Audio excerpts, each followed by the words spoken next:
Hello friends, હું Saunak Patel web ડેમીમાં આપનું હાર્દિક સ્વાગત કરું છું. મિત્રો, આ વિડીયોમાં આપણે ગઈકાલે લેવાયેલ જુનિયર ફાર્માસિસ્ટની પરીક્ષામાં પૂછાયેલા ઇંગ્લિશના 20 પ્રશ્નોનું સોલ્યુશન જોઈશું. ચલો શરૂ કરીએ. પહેલો ક્વેશ્ચન છે મિત્રો. હવે આ ક્વેશ્ચનમાં મિત્રો એક વાત ધ્યાનમાં લઈ લો. આપણે ગ્રામરના કોર્સમાં પ્રિપોઝિશન ચેપ્ટરમાં એક કોન્સેપ્ટ શીખ્યા છીએ અને એ કોન્સેપ્ટ છે મિત્રો સિન્સ પ્રિપોઝિશનનો. ઓકે, સિન્સ નો પ્રયોગ કોની આગળ થાય છે? તો સિન્સ નો પ્રયોગ મિત્રો સ્ટાર્ટિંગ પોઈન્ટ ની આગળ થાય છે. Starting point. ઓકે, સિન્સ નો પ્રયોગ સમયગાળાની આગળ નથી થતો. પહેલી વાત, જો સમયગાળો આપેલો હોય તો સમયગાળાની આગળ સિન્સ ના આવે. તો સિન્સ પછી ખાલી જગ્યા માટે આ ચાર ઓપ્શન આપેલા છે. ઓકે, તો એમાં 2 days અને 1 day આ બંને સમયગાળો છે. 2 દિવસ અને 1 day એટલે 24 કલાકનો સમયગાળો. તો સમયગાળાની આગળ મિત્રો સિન્સ નથી આવતો. અહીંયા સિન્સ આપેલો છે જુઓ. તો સિન્સ પછી મિત્રો 2 days અને 1 day ના આવી શકે એટલે આ બે ઓપ્શન ગયા. ઓકે, રહ્યા બે ઓપ્શન મિત્રો. બીજી એક વાત, ટુડે. તો ટુડે એટલે આજનો દિવસ. તો આજના દિવસથી શરૂ કરીએ તો ટુડે સ્ટાર્ટિંગ પોઈન્ટ હોઈ શકે છે.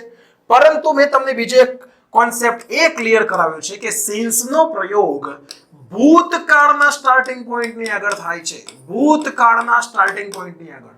અને ટુડે એ ભૂતકાળનો સ્ટાર્ટિંગ પોઈન્ટ ન કહેવાય, એ વર્તમાનનો સ્ટાર્ટિંગ પોઈન્ટ કહેવાય.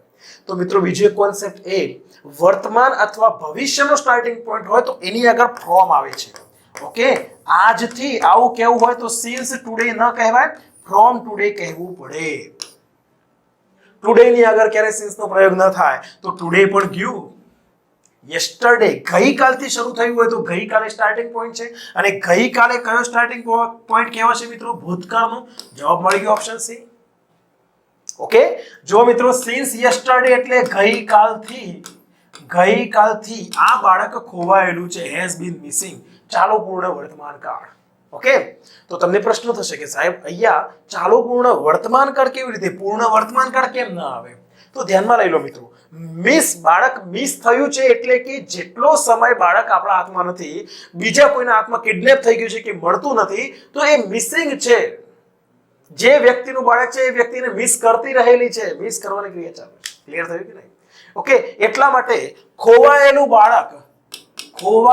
બાળક આના માટે મિત્રો આપણે અ મિસિંગ ચાઇલ્ડ કહીએ છીએ. અ મિસિંગ ચાઇલ્ડ, ખોવાયેલું બાળક. તો એમાં આપણે આઈએનજી રૂપનો પ્રયોગ કરીએ છીએ. કારણ એ છે કે મિસ થતું રહેલું છે. ક્લિયર મિત્રો? રાઈટ. ચાલો નેક્સ્ટ ક્વેશ્ચન જોઈશું. હવે આ મુદ્દો એકચ્યુઅલી પરફેક્ટ પાર્ટિસિપલ ચેપ્ટરનો છે. ઓકે, નોટબુકમાં લખવું હોય તો લખી લો. પંચાયત વર્ગની પરીક્ષામાં, જીપીએસએસબી ની પરીક્ષામાં પરફેક્ટ પાર્ટિસિપલના ક્વેશ્ચન્સ આ લોકો પૂછે છે. અને તમારે આપણા ઇંગ્લિશ ગ્રામરના કોર્સમાં, વેબ ડેમી એપ્લિકેશનમાં ઇંગ્લિશ ગ્રામરના કોર્સમાં તમારે જોવું હોય તો જોઈ શકો છો. આપણે પરફેક્ટ પાર્ટિસિપલનું એક અલગ ફોલ્ડર આપેલું છે. પરફેક્ટ પાર્ટિસિપલ શીખવાડ્યા છે મિત્રો. અહીંયા જુઓ કોમા છે. કોમા પછી આ એક વાક્ય આપેલું છે, અમે અમારો સમય પાર્કમાં પસાર કર્યો. ઓકે, હવે એમાં જુઓ મિત્રો, વી છે એ અહીંયા કર્તા છે. જો વાક્ય રચના તો તમને ખાસ મદદ કરશે. કર્તા પછી તરત ક્રિયાપદ આઈએનજી રૂપમાં આવે એ ખોટું. એ ખોટી વાક્ય રચના છે. અને કર્તા પછી ક્રિયાપદને ઈએસ લગાડીએ છીએ તો સાદો વર્તમાન કાળ ગણાય. પણ અહીંયા કર્તા વી ત્રીજો પુરુષ એકવચન નથી તો ક્રિયાપદને ઈએસ પણ ન લગાડાય. રહ્યા બે ઓપ્શન મિત્રો, પાસ અને પાસ્ટ. આ સાદો વર્તમાન કાળ, આ સાદો ભૂતકાળ. બે ઓપ્શન ગયા કે ના ગયા મિત્રો? રહ્યા બે ઓપ્શન મિત્રો. હવે જુઓ આગળ આપણે કન્જંક્શન નો પ્રયોગ નથી કર્યો. તો અહીંયા બે ક્રિયાઓ થયેલી છે. એક ટિકિટ બુક કરાવવાની ક્રિયા અને બીજી ક્રિયા પાર્કમાં સમય પસાર કરવાની ક્રિયા. એમાં પહેલા ટિકિટ બુક કરી લીધી હતી, ત્યારબાદ પાર્કમાં સમય પસાર કર્યો. તો પહેલા થઈ ચૂકેલી ક્રિયા દર્શાવવા માટે આપણે પરફેક્ટ પાર્ટિસિપલનો પ્રયોગ કરીએ છીએ. પરફેક્ટ પાર્ટિસિપલની ફોર્મ્યુલા શું છે મિત્રો? Having plus V3. તો આ બે ઓપ્શનમાંથી આપણને અહીંયા હેવિંગ પ્લસ V3 આ વાક્ય રચના મળી આવે છે. તો જવાબ મળી ગયો મિત્રો આપણને having booked the tickets we passed our time in the park. Okay, અમારી ટિકિટો બુક કરી લઈને અમે પાર્કમાં અમારો સમય વ્યતીત કર્યો. હવે તમને પ્રશ્ન એ થશે કે સાહેબ અહીંયા હેડ બુક્ડ પૂર્ણ ભૂતકાળ કેમ ના આવે? મિત્રો એક સિમ્પલ વસ્તુ છે, પૂર્ણ ભૂતકાળની વાક્ય રચના તમે ક્યારે લખી શકો? જ્યારે આગળ કરતા હોય. અહીંયા કરતા છે નથી. ક્લિયર થયું કે નહીં? કરતા નથી પ્લસ અહીંયા જો તમે પૂર્ણ ભૂતકાળ મૂકી દેશો તો સાદો ભૂતકાળ ને પૂર્ણ ભૂતકાળ, આ બે વાક્યોને જોડવા માટે તમારે કન્જંક્શન મૂકવું પડશે. એટલા માટે હેવિંગ બુક ધ ટિકિટ આ એ વાક્ય નથી, આ શબ્દ સમૂહ છે, ફ્રેઝ છે. ઓકે, જો તમે એક્ટિવ પેસિવ ચેપ્ટરમાં આપણે જે મુદ્દો સમજ્યા છીએ અને પ્લસ પરફેક્ટ પાર્ટિસિપલનું ચેપ્ટર શીખ્યા હશો તો તમને આમાં કોઈ કન્ફ્યુઝન રહેશે નહીં. ચાલો નેક્સ્ટ ક્વેશ્ચન જોઈશું મિત્રો આપણે. હવે આ ક્વેશ્ચન ટેગ નો પ્રશ્ન છે, કર્તાના સ્થાને ધ ફીવર છે, અહીંયા હેઝ સહાયકારક ક્રિયાપદ છે અને મુખ્ય ક્રિયાપદ V3 માં છે. સામે તમારે ક્વેશ્ચન ટેગ મૂકવાનું હોય તો સિમ્પલ વસ્તુ છે, કર્તાના સ્થાને જે શબ્દ છે અને પછી જે સહાયકારક ક્રિયાપદ છે, સહાયકારક ક્રિયાપદ સામે ક્વેશ્ચન ટેગમાં આવે. તો હેઝ છે ફીવર, ફીવર માટે આપણે સર્વનામ કયું મૂકીશું? ઈટ. અને ઈટ સાથે હેઝ આવશે, હેઝ નું નેગેટિવ હેઝન્ટ થઈ જશે. નીચે ચાર ઓપ્શનમાંથી એકમાત્ર ઓપ્શનમાં આપણને હેઝન્ટ અને ઈટ મળી આવે છે. જવાબ મળી ગયો ઓપ્શન સી. આ ઘણો ઈઝી ક્વેશ્ચન હતો મિત્રો ક્વેશ્ચન ટેગનો. ચાલો નેક્સ્ટ ક્વેશ્ચન જોઈશું મિત્રો આપણે. વી આર ખાલી જગ્યા ગોડ ખાલી જગ્યા અવર એક્શન્સ. ઓકે, આપણે ભગવાન પ્રત્યે ભગવાનની સામે ઉત્તરદાયી છીએ આપણા કર્મો માટે. અવર એક્શન્સ એટલે આપણા કર્મો. ઓકે, હવે એક સિમ્પલ વસ્તુ છે મિત્રો, આમાં આપણે ભગવાન પ્રત્યે કેવા હોઈએ? ઉત્તરદાયી.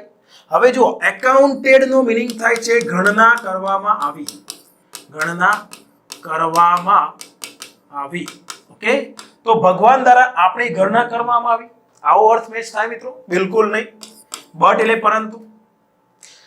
એકાઉન્ટેબિલિટી, હવે સમજો મિત્રો, એક એકાઉન્ટેબિલિટી નો મીનિંગ થાય છે ઉત્તરદાયિત્વ, ઉત્તરદાયિત્વ, જવાબદારી. અને એકાઉન્ટેબલ જે શબ્દ છે એનો મીનિંગ થઈ જાય છે મિત્રો ઉત્તરદાયી, એટલે કે જવાબ આપવાને બંધાયેલા છીએ, જવાબદાર. ઓકે, તો વી આર આપણે છીએ, આપણે કેવા છીએ? ઉત્તરદાયિત્વ, જવાબદારી છીએ, એકાઉન્ટેબિલિટી છીએ કે એકાઉન્ટેબલ છીએ, જવાબદાર છીએ? જવાબદાર છીએ. જે વ્યક્તિની સામે આપણે જવાબદાર હોઈએ એની આગળ ટુ પ્રિપોઝિશન આવશે. એકાઉન્ટેડ ટુ આ પણ મીનિંગ મેચ થતો નથી મિત્રો અહીંયા. ક્લિયર? તો જવાબ આવશે ઓપ્શન સી. ઓપ્શન બી પણ ગયું. આપણે એકાઉન્ટેબિલિટી ના હોઈએ, આપણે પોતે ઉત્તરદાયી હોઈએ, આપણે પોતે જવાબદાર હોઈએ. તો we are accountable, we are accountable two God. અને અહીંયા ફોર પ્રિપોઝિશન આવશે. શા માટે? આપણે આપણા કર્મો માટે ભગવાન સામે જવાબદાર છીએ, ભગવાનની સામે આપણે આપણા કર્મો માટે જવાબ આપવા પડે. ક્લિયર થયું કે નહીં? ચાલો નેક્સ્ટ ક્વેશ્ચન જોઈશું મિત્રો આપણે. Question number 5. આઈ એમ ખાલી જગ્યા યુ ખાલી જગ્યા યોર હેલ્પ.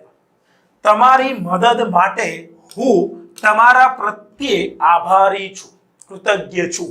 આ અર્થ નીકળે છે આ વાક્યનો. રાઈટ? ગ્લેડ એટલે ખુશ. ઇન્ડેટેડ નો મીનિંગ થઈ જાય છે મિત્રો આભારી, ઋણી.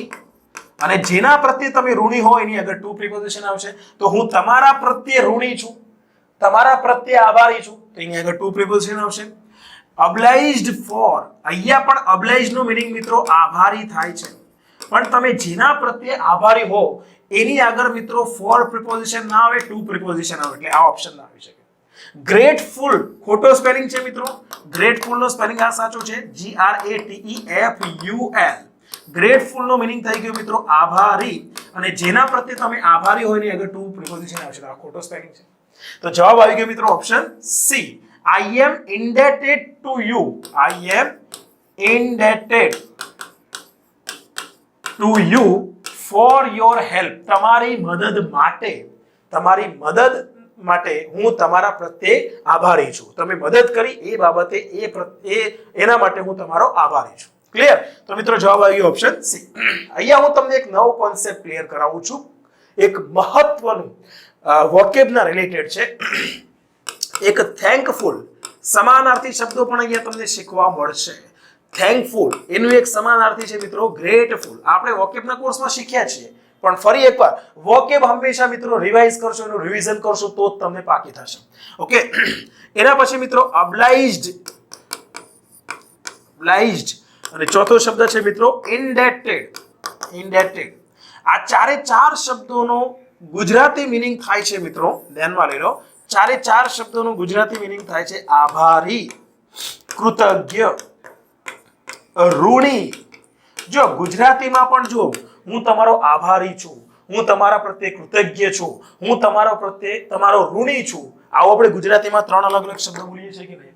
ઇન ધ સેમ વે અંગ્રેજીમાં પણ આ ચાર શબ્દો ખાસ યાદ રાખવા જેવા છે.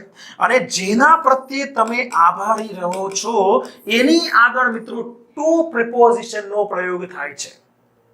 I am thankful to you, I am grateful to you, I am indebted to you, I am obliged to you. હું તમારા પ્રત્યે આભારી છું. ઓકે, તો આ એક ફિક્સ્ડ પ્રિપોઝિશન નો કોન્સેપ્ટ જરા મગજમાં ફિટ કરી દેજો મિત્રો. બસ આના આધાર પર જ જોઈ લો મિત્રો. અહીંયા ટુ નથી, અહીંયા ટુ નથી, અહીંયા ટુ નથી. એકમાત્ર ઓપ્શન સી માં તમને આભારી ઋણી અર્થના એડજેક્ટિવ પછી ટુ પ્રિપોઝિશન આવેલું છે. તો I am indebted to you for your help. અને જે બાબત માટે આભારી હોઈએ એની આગળ ફોર પ્રિપોઝિશન આવશે. તમારી મદદ માટે હું તમારો આભારી છું. ક્લિયર? ચાલો નેક્સ્ટ ક્વેશ્ચન જોઈશું મિત્રો આપણે. અહીંયા ધો કંજંક્શન છે. ધો કંજંક્શન નો મીનિંગ થઈ જાય છે મિત્રો જો કે છતાં. ધો her presentation was ખાલી જગ્યા. પ્રેઝન્ટેશન એટલે રજૂઆત.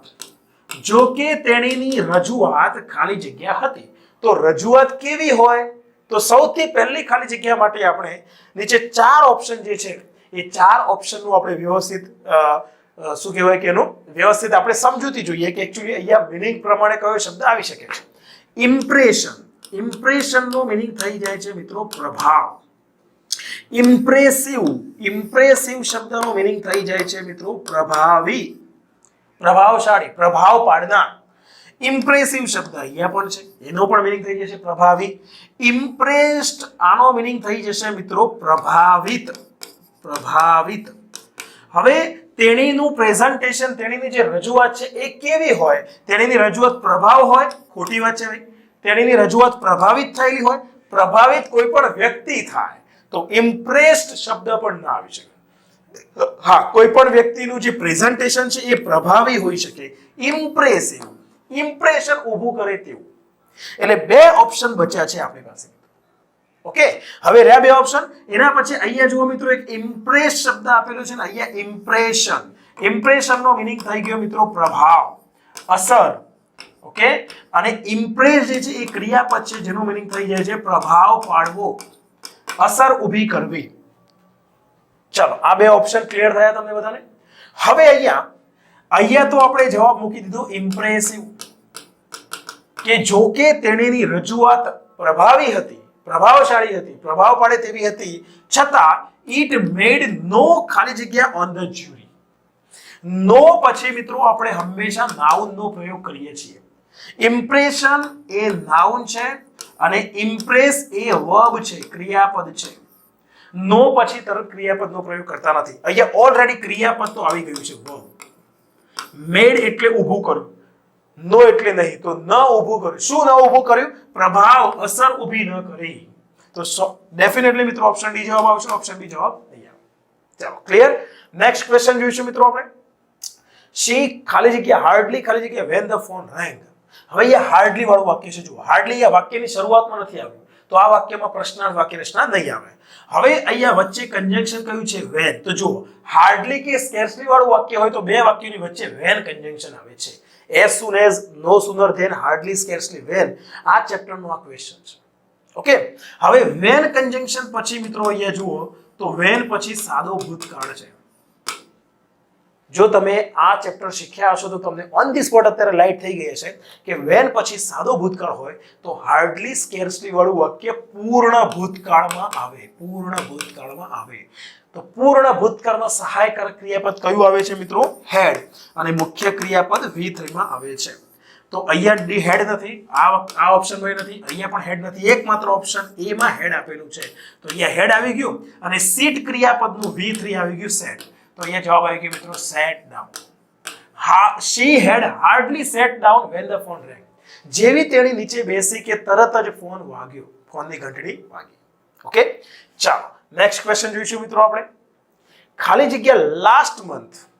હવે અહીંયા જે લાસ્ટ મંથ શબ્દ આપેલો છે ને એ સ્ટાર્ટિંગ પોઈન્ટ છે મિત્રો. ઓકે, લાસ્ટ મંથ ગયા મહિનાથી. તો શરૂઆત ક્યારે થઈ? ગયા મહિનાથી. ઓકે, ગયો મહિનો પૂરો થઈ ગયો છે. ગયો મહિનો લંબાતો નથી. સમયગાળો છે ને હંમેશા લંબાતો હોય મિત્રો. 2 મહિનાથી તો 2 મહિના સમયગાળો થયો, પણ ગયા મહિનાથી એ સ્ટાર્ટિંગ પોઈન્ટ થયો. ઓકે, તો મિત્રો સ્ટાર્ટિંગ પોઈન્ટ ની આગળ આપણે ક્યારેય ફોર નો પ્રયોગ કરતા નથી. ઓકે, તો અહીંયા ફોર વાળું ઓપ્શન આવશે. ઓકે, એવર એટલે ક્યારેય. એવર લાસ્ટ મંથ એટલે ક્યારે ગયા મહિને. આવો અર્થ અહીંયા મેચ થતો નથી. ઓકે, બાય નો અર્થ થાય છે મિત્રો સુધીમાં. ઓકે, તો અહીંયા લાસ્ટ મંથ ની આગળ બાય મૂકી શકાય છે. ગયા મહિના સુધીમાં 100% આવી શકે છે. સિન્સ એનો મીનિંગ થઈ જાય છે મિત્રો થી. ગયા મહિનાથી સ્ટાર્ટિંગ પોઈન્ટ ની આગળ સિન્સ આવશે ને આ સમય સૂચક શબ્દની આગળ બાય નો પણ પ્રયોગ થઈ શકે છે. એટલે બે ઓપ્શન માંથી કોઈ એક ઓપ્શન અહીંયા આવશે. ઓકે, હવે જુઓ મિત્રો, ગયા મહિના સુધીમાં આવું કહેશો તો અહીંયા કયો ટેન્સ આવવો જોઈએ? પૂર્ણ ભૂતકાળ. ઓકે, પણ અહીંયા મિત્રો સાદો ભૂતકાળ ગયો ઓપ્શન. રાઈટ, પણ આ ઓપ્શન એકદમ પરફેક્ટ મેચ થાય છે મિત્રો. જો option D, since last month, ગયા મહિનાથી I have seen him but once. મેં એને જોયો છે. ગયા મહિનાથી મેં એને ફક્ત એક વાર જોયો છે. ગયા મહિનાથી અત્યાર સુધી હું એને એક વાર જ મળ્યો છું. ફક્ત એક વાર મળ્યો છું. ઓકે, તો અહીંયા 100% ભૂતકાળના સ્ટાર્ટિંગ પોઈન્ટની આગળ સિન્સ આવશે અને એના પછી અત્યાર સુધી એક જ વાર ક્રિયા પૂરી કરી છે એ અર્થ દર્શાવવા માટે પૂર્ણ વર્તમાન કાળ આવશે. અહીંયા મળવાની ક્રિયા ચાલુ રહેલી છે એવું નથી કહેતા. એકવાર મળવાની ક્રિયા પૂરી થઈ છે આવી પૂર્ણ ક્રિયા દર્શાવીએ છીએ એટલે અહીંયા પૂર્ણ વર્તમાન કાળ આવે. ચાલો, ક્લિયર? આ ઓપ્શન કેમ ના આવે? ક્લિયર થયું? બાય લાસ્ટ મંથ, ગયા મહિના સુધીમાં એટલે ગયો મહિનો આવ્યો એના પહેલા, ભૂતકાળની વાત કરીએ છીએ, એના પહેલા હું એને એકવાર મળી ચૂક્યો હતો. આવું આપણે પૂર્ણ ભૂતકાળનો પ્રયોગ કરી શકીએ છીએ, પણ અહીંયા પૂર્ણ ભૂતકાળ છે નહીં. ચાલો, ક્લિયર મિત્રો? નેક્સ્ટ ક્વેશ્ચન જોઈશું. Question number 9. કલ્પ્રિટ શબ્દ છે. કલ્પ્રિટ શબ્દનો ખ્યાલ છે ને મિત્રો? મીનિંગ શું થાય છે? ક્રિમિનલ. કલ્પ્રિટ નો મીનિંગ થઈ જાય છે ક્રિમિનલ. ક્રિમિનલ મીન્સ કે ગુનેગાર. કલ્પ્રિટ એટલે ગુનેગાર, અપરાધી. અને એનો આપણે ઓપોઝિટ મીનિંગ આપવાનો છે. તો કલ્પ્રિટ નો ઓપોઝિટ મીનિંગ શું થશે? વિરુદ્ધાર્થી શબ્દ. કોર્ટ નો મીનિંગ થઈ જાય છે મિત્રો ન્યાયાલય. કલ્પ્રિટ નું એન્ટોનિમ ન્યાયાલય ક્યારે ના થઈ શકે? વિટનેસ એટલે સાક્ષી. જેણે કોઈ વ્યક્તિએ ગુનો કર્યો છે અને એ ગુનો કરતા એને જોઈ ગયો છે તો એની સાક્ષી પુરવા માટે જે વ્યક્તિ આવે એને વિટનેસ કહેવાય. તો એ પણ એનું એન્ટોનિમ ના હોઈ શકે મિત્રો. એક્યુઝડ એટલે જેના પર આરોપ લગાડવામાં આવ્યો છે તે એટલે આરોપી. અને એક્યુઝડ શબ્દ તો કલ્પ્રિટ, ક્રિમિનલ નું સિનોનિમ ગણાય. જેના પર આરોપ લગાડવામાં આવ્યો છે એને ગુનાનો આરોપ લગાડવામાં આવ્યો છે એટલે ગુનેગાર કહેવાય. તો આ પણ આવી શકે નહીં મિત્રો. વિક્ટિમ નો મીનિંગ થઈ જાય છે મિત્રો શિકાર. એટલે કે કોઈ પણ અપરાધ, કોઈ પણ જુલમ થયો છે એનો શિકાર જે વ્યક્તિ બને છે એને મિત્રો કહેવાય છે વિક્ટિમ. એટલે કે ગુનાનો શિકાર. ઓકે, ગુનાનો શિકાર. તો સિમ્પલ વસ્તુ છે, વિક્ટિમ એ કલ્પ્રિટ નું એન્ટોનિમ ગણાય. કેવી રીતે? તો કલ્પ્રિટ છે એ ગુનો કરે છે અને વિક્ટિમ છે એ ગુનાનો શિકાર બને છે. તો બંને શબ્દો એકબીજાના એન્ટોનિમ થયા કે ના થયા મિત્રો? ક્લિયર? માની લો હુમલો કરનાર અને સામનો કરનાર બંને એન્ટોનિમ થયા કે ના થયા? હુમલો કરનાર એનો હુમલો કરે છે એના પર અને સામનો કરનાર એ હુમલાનો સામનો કરે છે. તો બંને સામે એન્ટોનિમ થયા. ઇન ધ સેમ વે આ બે શબ્દો આ રીતે એકબીજાના ઓપોઝિટ વર્ડ થયા. ઓકે, ચાલો નેક્સ્ટ ક્વેશ્ચન જોઈશું મિત્રો આપણે. he blank us on the subjects of ખાલી જગ્યા interest. હવે આ જે આખો ક્વેશ્ચન છે આ ક્વેશ્ચનમાં સિમ્પલી અહીંયા he કરતા છે અને us એટલે અમારી સાથે વિષયો ઉપર એને વાત કરી. હવે સિમ્પલ વસ્તુ છે, તેણે અમારી સાથે વાત કરી. જો એને અમારી સાથે વાત કરી છે તો he talked on preposition ના આવે. તેણે અમારી સાથે વાત કરી છે તો અહીંયા with preposition આવવું જોઈએ અથવા to preposition આવવું જોઈએ. he talked to us on preposition કોઈની સાથે વાત કરવાના અર્થમાં ઓન પ્રિપોઝિશન ટોક ક્રિયાપદ પછી નથી આવતું. ગયું લેક્ચર્સ બાય, લેક્ચર આપ્યું, તેણે અમને લેક્ચર આપ્યું, એ તો હી લેક્ચર્ડ ટુ અસ આવવું જોઈએ. અહીંયા પણ બાય પ્રિપોઝિશન છે, ખોટું. આ પ્રિપોઝિશન જ સેટ નથી થતું. જુઓ મિત્રો, ઓકે. કન્વર્ઝ ક્રિયાપદ છે મિત્રો, કન્વર્ઝ પરથી કન્વર્ઝેશન આ એક શબ્દ આવેલો છે. કન્વર્ઝ નો મીનિંગ થાય છે વાતચીત કરવી, અને જેની સાથે તમે વાતચીત કરશો એની સાથે વિથ પ્રિપોઝિશન આવે છે. તો હી કન્વર્સ્ડ વિથ અસ, બિલકુલ પરફેક્ટ મેચ થાય છે. હી સ્પોક, બોલ્યો, ફોર એટલે માટે, તે અમારા માટે બોલ્યો કે તે અમારી સાથે વાત કરી છે, તેણે અમારી સાથે વાતચીત કરી છે. તો આ પણ ઓપ્શન આવી શકે નહીં મિત્રો. ક્લિયર? અને વેરાઇડ નો મીનિંગ થઈ જાય છે મિત્રો વિવિધ. તો એ ડેફિનેટલી ઓફ વેરાઇડ ઇન્ટરેસ્ટ, એટલે વિવિધ રુચિના, વિવિધ ઇન્ટરેસ્ટ વાળા વિષયો પર તેણે અમારી સાથે વાતચીત કરી, ચર્ચા કરી. તો હી કન્વર્સ્ડ વિથ અસ, બિલકુલ પરફેક્ટ મેચ થાય છે મિત્રો. Option C, he conversed with us on the subjects of varied interest. Okay, ચાલો નેક્સ્ટ ક્વેશ્ચન જોઈશું મિત્રો આપણે. પ્રોક્યોર, પ્રોક્યોર શબ્દનો મીનિંગ થઈ જાય છે મિત્રો મહેનત થી મેળવવું, પ્રાપ્ત કરવું. અને એ પ્રોક્યોર શબ્દનો આપણે બેસ્ટ એક્સપ્રેસિસ ધ મીનિંગ એવો પ્રશ્ન પૂછ્યો જેનો મીનિંગ થઈ ગયો કે એનો સિનોનિમ આપવાનો છે. પ્રોડ્યુસ નો મીનિંગ થઈ જાય છે ઉત્પાદન કરવું, પેદા કરવું. પ્રોસીડ નો મીનિંગ થઈ જાય છે મિત્રો પ્રક્રિયા કરવી. એબ્સ્ટેઇન નો મીનિંગ થઈ જાય છે મિત્રો થી દૂર રહેવું, એટલે કે ટાળવું. એબ્સ્ટેઇન ક્રિયાપદ પછી ફ્રોમ પ્રિપોઝિશન આવે છે, કમ્પલસરી ધ્યાનમાં લઈ લેજો. Fix preposition. એબ્સ્ટેઇન ફ્રોમ એટલે તમે જેનાથી દૂર રહ્યો છો, જેને ટાળો છો એનાથી, એની આગળ ફ્રોમ પ્રિપોઝિશન આવે છે. ઓબ્ટેઇન નો મીનિંગ થઈ જાય છે મિત્રો મેળવવું, પ્રાપ્ત કરવું. તો સિમ્પલ વસ્તુ છે, ઓબ્ટેઇન એ પ્રોક્યોર નું સિનોનિમ ગણાશે. ચાલો ક્લિયર મિત્રો. નેક્સ્ટ ક્વેશ્ચન જોઈશું. ધ વીકલી ટ્રેન, અહીંયા કર્તાના સ્થાને મિત્રો, કર્તાના સ્થાને ટ્રેન એ એક વચન નાઉન છે, એક વચન નાઉન છે. અને એક વચન નાઉન એટલે એ ત્રીજો પુરુષ એક વચન ગણાય. ચલો આટલું ક્લિયર. જો તમે આ વાક્ય સાદા વર્તમાન કાળમાં લખો તો ડિપાર્ટ ક્રિયાપદને એસ લગાડવો પડે, ડિપાર્ટ ક્રિયાપદને એસ લગાડવો પડે, જે અહીંયા લગાડ્યો નથી. અરાઇવ ક્રિયાપદનો પ્રયોગ કરો તો પણ એસ એને લગાડવો પડે, પણ લગાડ્યો નથી. ગયો.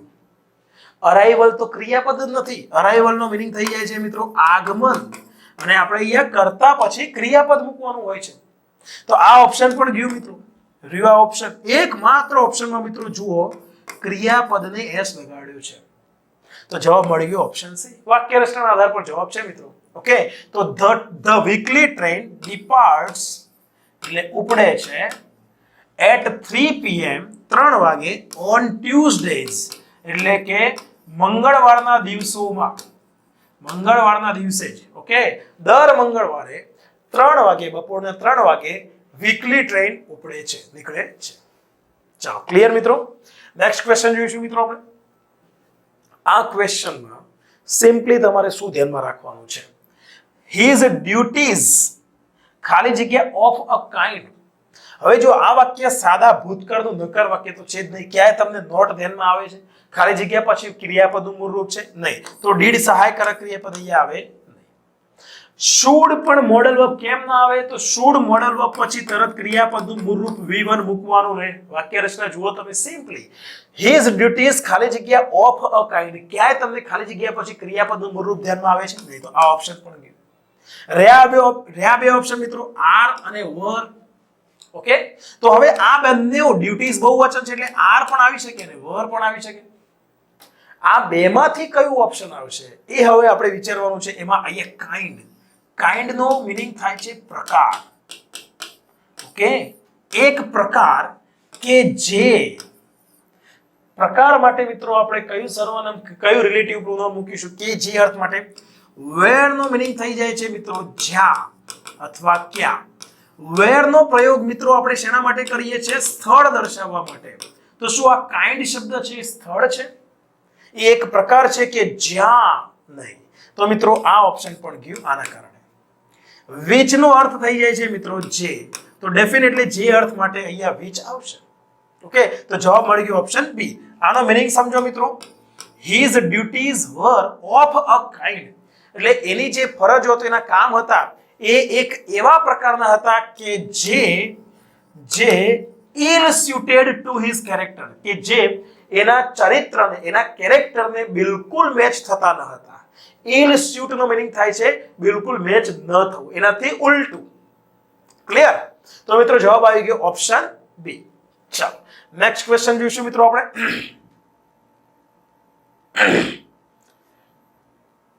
કેમલ્સ, ઊંટની વાત કરીએ છીએ. ખાલી જગ્યા ટુ લાઈફ ઇન ધ ખાલી જગ્યા. હવે સિમ્પલ વસ્તુ છે, ઊંટને કોની સાથે લેવા દેવા છે? ડેઝર્ટ, રણ સાથે લેવા દેવા છે. ઓકે, બંનેનો અર્થ રણ થાય છે. સેન્ડ એટલે માટી અને ડેઝર્ટેડ આ તો ક્રિયાપદ છે. ક્રિયાપદ તરીકે જ્યારે ડેઝર્ટ શબ્દ આવે તેનો અર્થ થાય છે કોઈનો સાથ છોડી દેવો. ડેઝર્ટેડ ક્રિયાપદનો મીનિંગ શું થઈ ગયો? સાથ છોડી દેવો. હવે ખાલી જગ્યાને બિલકુલ આગળ ધ આર્ટિકલ છે.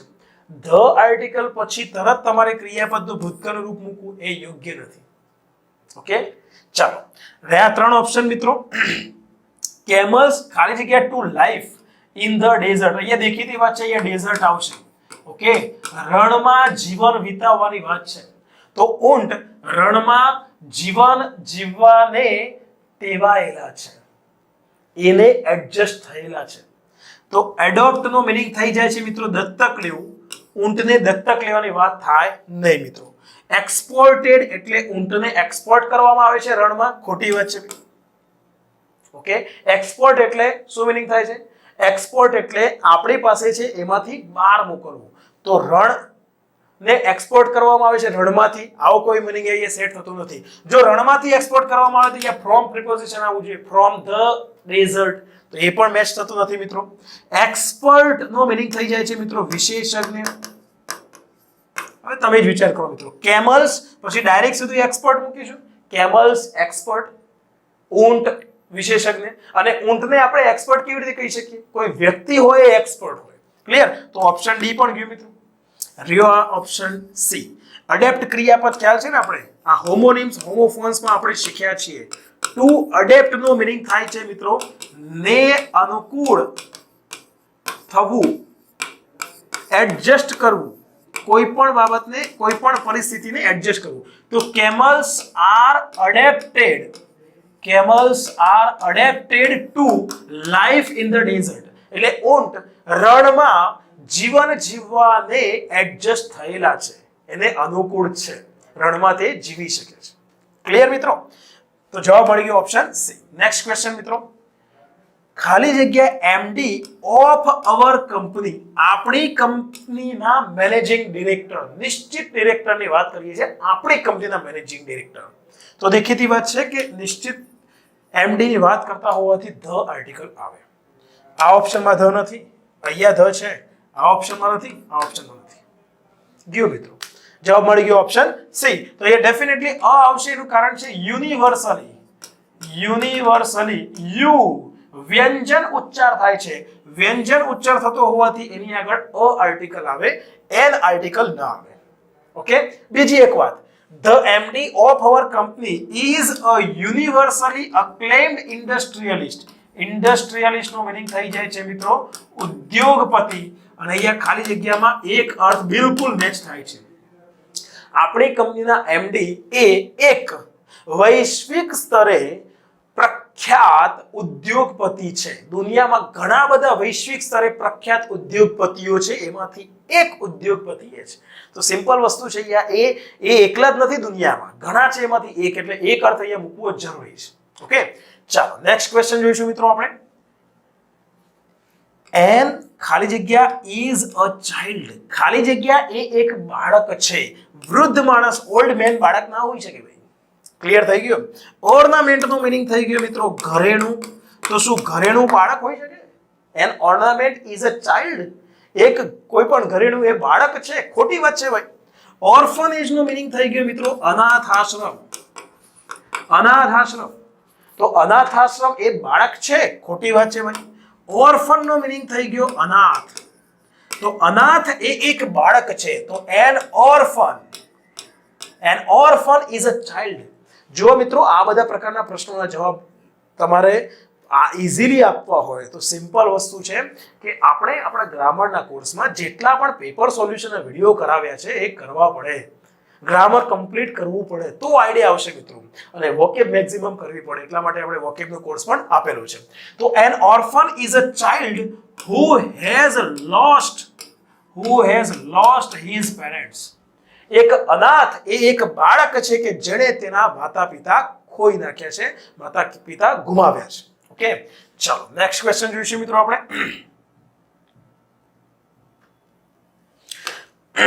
17 નંબરનો ક્વેશ્ચન મિત્રો. હવે આ એક વાક્ય છે લેટ હિમ ગો, એ વાક્યને આપણે ટ્રાન્સફોર્મ કરવાનું છે. તો એના બદલે બીજું વાક્ય શું બોલી શકાય છે મિત્રો?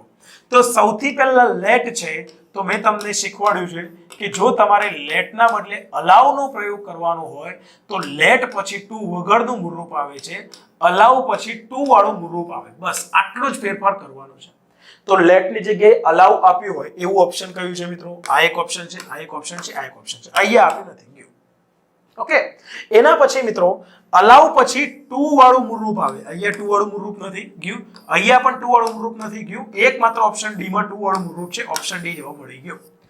લેટ હિમ ગો અને અલાઉ હિમ ટુ ગો આ બંને વાક્યોમાં કોઈ તફાવત નથી, એને જવા દો. Okay, allow him to go એનો અર્થ પણ થાય છે એને જવા દો. ફરી એકવાર મિત્રો અગાઉ મેં તમને પેપર સોલ્યુશનમાં ક્લિયર કરાવેલું છે. એક પરમિટ એટલે પરવાનગી આપવી અને અલાઉ એટલે પરવાનગી આપવી. જે ક્રિયા કરવાની પરવાનગી આપો એ ક્રિયા મિત્રો ટુ પ્લસ મૂળરૂપમાં દર્શાવવામાં આવે છે. લેટ ક્રિયાપદનો અર્થ પણ પરવાનગી આપવી થાય છે, અને એમાં તમે મિત્રો જે ક્રિયા કરવાની પરવાનગી આપો એ ક્રિયા મિત્રો ટુ વગરનું મૂળરૂપમાં દર્શાવવામાં આવે છે. આટલો કોઠો તમે પાકો કરી લો, આ પ્રકારના પ્રશ્નોના જવાબ તમે ઇઝીલી આપી શકશો. ઓકે, ચાલો નેક્સ્ટ ક્વેશ્ચન જોઈશું મિત્રો આપણે. The rich and the poor ખાલી જગ્યા રિસ્પોન્ડેડ ટુ ધ ખાલી જગ્યા ફંડ્સ. હવે આ પ્રશ્નનો જવાબ એક આપણે ચેપ્ટર શીખ્યા છીએ જીરંડ કરીને, અને જીરંડ ચેપ્ટરમાં મેં તમને ક્લિયર કરાવ્યું છે કે ધ આર્ટિકલ પછી ખાલી જગ્યા હોય તો એ ખાલી જગ્યામાં શું આવે છે? જીરંડ આવે છે. જીરંડ એટલે શું? તો ક્રિયાપદનું આઈએનજી વાળું રૂપ. જીરંડ એટલે જીરંડ કયા રૂપમાં આવે છે? આઈએનજી રૂપમાં આવે છે. તો અહીંયા જુઓ મિત્રો, ધ આર્ટિકલ છે, ધ આર્ટિકલ પછી ખાલી જગ્યા છે, તો ધ આર્ટિકલ પછી ખાલી જગ્યા અહીંયા ભૂતકાળનું રૂપ આપ્યું છે ગયું, અહીંયા મૂળ રૂપ આપ્યું છે ગયું, અહીંયા વર્તમાનકાળનું રૂપ આપ્યું છે ગયું. એકમાત્ર ઓપ્શનમાં મિત્રો તમને અહીંયા જીરંડ મળી આવે છે. જવાબ મળી ગયો option B. The calling of funds એટલે ફંડ માંગવાની જે ક્રિયા છે એને રિસ્પોન્ડ કર્યું, એને પ્રતિભાવ આપ્યો. પૈસાદાર લોકો અને ગરીબ લોકોએ સમાન રીતે માટે મિત્રો એડવર્બ આવશે ઇક્વલી. તો અહીંયા ઇક્વલી આપી દીધું છે. આ ઇક્વલી શબ્દ છે એ રિસ્પોન્ડેડ ક્રિયાપદના અર્થમાં વધારો કરવા માટે એડવર્બ તરીકે આવેલું છે. તો the rich and the poor equally responded to the calling of funds. Funds માંગવાની જે ક્રિયા છે એ ક્રિયાને પૈસાદાર અને ગરીબ લોકોએ સમાન રીતે એને પ્રતિભાવ આપ્યો. એટલે બધા લોકોએ પોતપોતાની રીતે ફંડ આપવાનો પ્રયત્ન કર્યો. ક્લિયર? ચાલો, તો આ એક જીરંડ ચેપ્ટરનો આ એક મુદ્દો ક્લિયર કરી લેજો જે આપણે આપણા ગ્રામરના કોર્સમાં કરાવી દીધેલો છે. જુઓ મિત્રો, ક્યાંથી પ્રશ્નો પૂછે છે, એટલા માટે જ મિત્રો મેં તમને કીધું છે કે તમારે ગ્રામરનો કોર્સ જે છે આવનારી માની લો કે 6 મહિના કે 12 મહિના પછી તમારે પરીક્ષા આપવાની હોય તો અત્યારથી આળસ રાખ્યા વગર ટાર્ગેટ બનાવો, એક ચેપ્ટર વ્યવસ્થિત કમ્પ્લીટ કરો. ઓકે, ચાલો નેક્સ્ટ ક્વેશ્ચન જોઈશું મિત્રો આપણે. ધ સોલ્જર્સ ખાલી જગ્યા વિથ ધ ખાલી જગ્યા ફોર અ વીક. હવે સૈનિકો, કર્તાના સ્થાને સૈનિકો શબ્દ છે. અહીંયા ક્રિયાપદ કયું છે? પ્રોવાઈડ. અહીંયા પ્રોવિઝન્સ આ તો આવશે જ નહીં, કારણ કે કર્તાના સ્થાને શબ્દ છે, કર્તા પછી અહીંયા પ્રોવિઝન્સ નાઉન તો ન જ મુકાય. પ્રોવિઝન્સ એટલે કરિયાણું, તો ઓપ્શન સી ગયું. બીજું મિત્રો, પ્રોવાઈડ ક્રિયાપદનો મીનિંગ થાય છે પૂરું પાડવું. તો સૈનિકોએ પોતે પૂરું પાડવાની ક્રિયા કરી હતી કે સૈનિકોને પૂરું પાડવામાં આવ્યું? તો સૈનિકોને પ્રોવિઝન એટલે કરિયાણું ફોર અ વીક એટલે એક અઠવાડિયા માટે. એક અઠવાડિયા માટેનું કરિયાણું સૈનિકોને પૂરું પાડવામાં આવ્યું. સૈનિકોએ બીજા કોઈને પૂરું નથી પાડ્યું. જો સૈનિકોએ બીજા કોઈને પૂરું પાડ્યું હોય તો જેને પૂરું પાડ્યું એનો અહીંયા પાછળ ઉલ્લેખ તો કર્યો હોય કે ના કર્યો હોય? ક્લિયર થયું કે નહીં? એટલે અહીંયા જે કર્તાના સ્થાને જે સોલ્જર્સ છે એ પોતે ક્રિયા કરતા નથી. સૈનિકોને પ્રોવાઈડ કરવામાં આવ્યું એ પેસિવ વોઇસની વાક્ય રચના છે. ગુજરાતીમાં તમે કહો મિત્રો, સૈનિકોને પૂરું પાડવામાં આવ્યું, આ વાક્ય રચના ગુજરાતીમાં કર્મણી વાક્ય રચના છે કે નહીં? ઇન ધ સેમ વે અંગ્રેજીમાં આ વાક્ય રચના પેસિવ વોઇસની છે. એટલે એક વાત નક્કી થઈ ગઈ કે ખાલી જગ્યામાં પેસિવ વોઇસની વાક્ય રચના મૂકવાની છે. તો વર પ્રોવાઇડેડ આ પેસિવ વોઇસની વાક્ય રચના છે, પ્રોવાઇડેડ આ એક્ટિવ વોઇસની વાક્ય રચના છે, પ્રોવાઇડેડ પણ એક્ટિવ વોઇસની વાક્ય રચના છે. પેસિવ વોઇસની વાક્ય રચનામાં મિત્રો ભૂતકૃદંત ને ભૂતકૃદંતની આગળ ટુ બી નું ભૂતકાળમાં પૂરું પાડ્યું તો સાદો ભૂતકાળ, તો સાદા ભૂતકાળમાં ટુ બી નું ભૂતકાળનું રૂપ વોઝ વરમાંથી વર આવશે. ધ સોલ્જર્સ બહુવચન હોવાથી વોઝ વરમાંથી વર આવ્યું. તો the soldiers were provided, the soldiers were provided. હવે અહીંયા તમને પ્રશ્ન એ થશે કે સાહેબ આ પ્રોવાઇડેડ અને આ પ્રોવાઇડેડ એ એક્ટિવ વોઇસની વાક્ય રચના છે, એ ખબર કેવી રીતે પડે? અને વર પ્રોવાઇડેડ આ પેસિવ વોઇસની વાક્ય રચના છે, એ ખબર કેવી રીતે પડે? તો એના માટે મિત્રો તમારે એટલીસ્ટ એક્ટિવ પેસિવ ચેપ્ટરના પહેલા 3 વિડિયો મારા ગ્રામરના કોર્સમાં છે કમ્પ્લીટ જોઈ લેવાના. તો તમને ક્લિયર થઈ જશે કે ક્રિયાપદ એક્ટિવ રૂપ કયું છે ને પેસિવ વોઇસનું રૂપ કયું છે. બીજો પ્રશ્ન એ થાય કે સાહેબ આ ખાલી જગ્યા પેસિવ વોઇસની છે, એ કેવી રીતે ખબર પડે? તો એ પણ કોન્સેપ્ટ આપણે ક્લિયર કર્યો છે કે કર્તાના સ્થાને આવેલો શબ્દ પોતે ક્રિયા ન કરતો હોય. ઓકે, આપણે પેસિવ વોઇસમાં શું કરીએ છીએ? પાછળનું જે કર્મ છે એને આગળ લાવીએ છીએ ને, કર્મને આગળ લાવીએ છીએ કર્તાના સ્થાને. એનો મીનિંગ શું થયો? એ કર્મ કર્તાના સ્થાને આવી પણ એ પોતે ક્રિયા કરે છે નહીં. ક્લિયર થયું કે નહીં? સમજી લો કે I am writing a letter. Okay, આ વાક્યમાં લેટર કર્મ છે અને આઈ કરતા છે, તો સહાયકારક ક્રિયાપદ એમ અને મુખ્ય ક્રિયાપદ આઈએનજી રૂપમાં. આ વાક્યનું પેસિવ કરવું હોય તો શું થશે? A letter is being written, a letter is being written by me. Okay, તો આમાં સહાયકારક ક્રિયાપદ તો એમિઝરમાંથી ઇઝ આવી ગયું, અ લેટર કર્મને આપણે આગળ લાવ્યા. જુઓ મિત્રો, અને કર્તાની આગળ બાય લગાડીને આપણે પાછળ મૂકી દીધું અને રાઇટિંગનું પેસિવ ફોર્મ કરી દીધું બીઇંગ રિટન. તો તમને પ્રશ્ન એ થાય અહીંયા ખાલી જગ્યા પૂછશે તો એમ રાઇટિંગ મૂકશો તમે, આઈને ધ્યાનમાં રાખીને એમિઝરમાંથી એમ. ખાલી અહીંયા ખાલી જગ્યા પૂછે તો તમે રાઇટિંગ મૂકશો, પણ અહીંયા ખાલી જગ્યા પૂછશે તો બીઇંગ રિટન મૂકવું પડશે પેસિવ વોઇસ નું રૂપ. શા માટે? તો અહીંયા કર્તાના સ્થાને આવેલ શબ્દ લેટર છે, એ લેટર પોતે લખવાની ક્રિયા નથી કરતો. અને અહીંયા કેમ એક્ટિવ વોઇસ? કારણ કે અહીંયા આઈ કર્તાના સ્થાને આઈ હું પોતે લખવાની ક્રિયા કરું છું. આ વાક્યનું ભાષાંતર શું થશે? હું એક પત્ર લખી રહ્યો છું. આ વાક્યનું ભાષાંતર શું થશે? મારા દ્વારા એક પત્ર લખાઈ રહ્યો છે. ડિફરન્સ છે કે નહીં મિત્રો? લખી રહ્યો છું, લખાઈ રહ્યો છે. Is being return. ગુજરાતીમાં કર્મણી વાક્ય રચના આવી, ઇન ધ સેમ વે અંગ્રેજીમાં પણ અહીંયા કર્મણી વાક્ય રચના આવશે, પેસિવ વોઇસની વાક્ય રચના આવશે.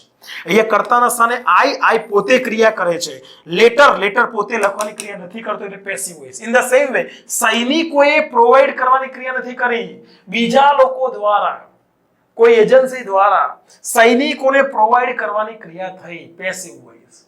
એટલા માટે પેસિવ વોઇસની વાક્ય રચના ઓપ્શન એ માં જ છે માત્ર. With the provisions for a week. Provisions નો મીનિંગ થઈ ગયો મિત્રો ખાવા પીવાની ખાદ્ય સામગ્રી, કરિયાણું વગેરે. ક્લિયર? ચાલો નેક્સ્ટ ક્વેશ્ચન જોઈશું મિત્રો આપણે. Those who blank COVID-19. Those બહુવચન છે. જુઓ, ધોઝ નો મીનિંગ થઈ ગયો એ લોકો, એ લોકો કે જે COVID-19 થી પીડાય છે.